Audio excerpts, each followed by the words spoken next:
Et nous terminons par la motion de Grégoire de Fournas en soutien à la chasse aux oies cendrées en février.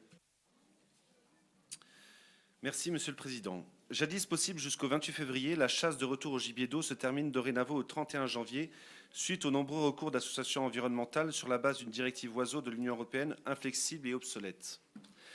Cette interdiction concerne l'oie cendrée, qui est une espèce dont la population se porte si bien qu'elle occasionne dans le nord de l'Europe des dégâts sur les cultures et des perturbations sur les aéroports. Pour faire face à cette surpopulation, l'Union européenne finance à hauteur de plus de 100 millions d'euros des programmes de destruction de ces oies. L'Union européenne interdit donc à la fois la chasse d'une espèce au mois de février, mois où le passage est le plus important, mais finance sa destruction quand elle se trouve dans les pays du Nord. Malgré cette absurdité, les socialistes au pouvoir n'avaient pas trouvé de solution durable, sinon de donner ordre au préfet de tolérer le braconnage, ce qui ne peut être considéré que comme profondément irresponsable. Si en 2018, les chasseurs n'avaient pu chasser l'oie cendrée au mois de février, le président Emmanuel Macron s'était engagé le 15 février 2018 devant les représentants de la chasse à ce qu'elle soit possible pour le mois de février 2019. Or, il n'est apparu depuis aucune avancée sur ce sujet, ce qui laisserait craindre que les chasseurs doivent supporter cette interdiction incompréhensible une année de plus. Il est donc proposé que le Conseil départemental de la Gironde, défenseur de la chasse comme pilier de l'identité rurale et de son caractère indispensable pour la bonne régulation des espèces, demande au président de la République de respecter sa promesse et de garantir que la chasse de l'oie cendrée puisse se pratiquer jusqu'au 28 février. Merci, Monsieur de Fournas. Qui souhaite intervenir concernant cette motion? Corinne Martinez. Tout d'abord, je tiens à dire que ce type de motion nous permet de faire un focus sur certains volatiles et de parler de biodiversité, ce qui est toujours une belle occasion. Donc la demande de chasse de l'oie cendrée en février s'appuie sur le fait que cette espèce fait l'objet de mesures de régulation dans le nord de l'Europe.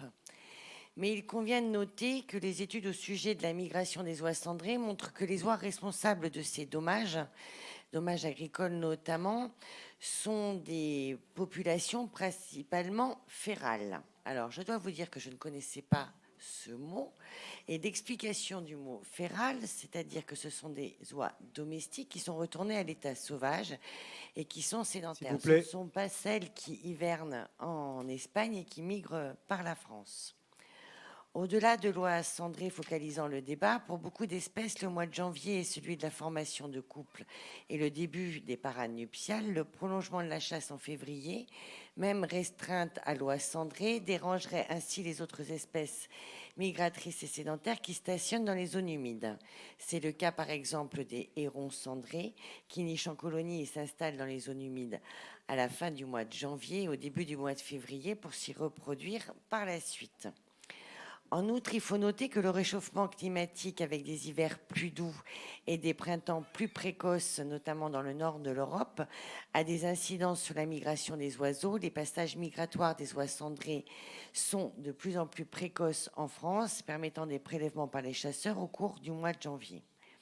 En conclusion, et vu les incertitudes scientifiques sur la migration de cette espèce et sur le bon état de conservation en matière différenciée, c'est-à-dire également des autres espèces qui migrent sur ces courants pendant la période de mois de février, selon une étude de l'ONFCF, donc c'est-à-dire l'Office national de chasse et de la faune sauvage, il paraît difficile en l'état actuel des connaissances d'estimer précisément l'impact de la chasse sur cette population d'oies cendrées et de faire valoir le principe de précaution compte tenu que l'extension de la période de chasse en février pour l'oie cendrée dérangerait également d'autres espèces.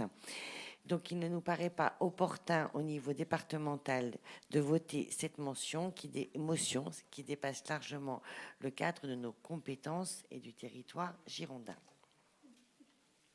Monsieur de Fournas.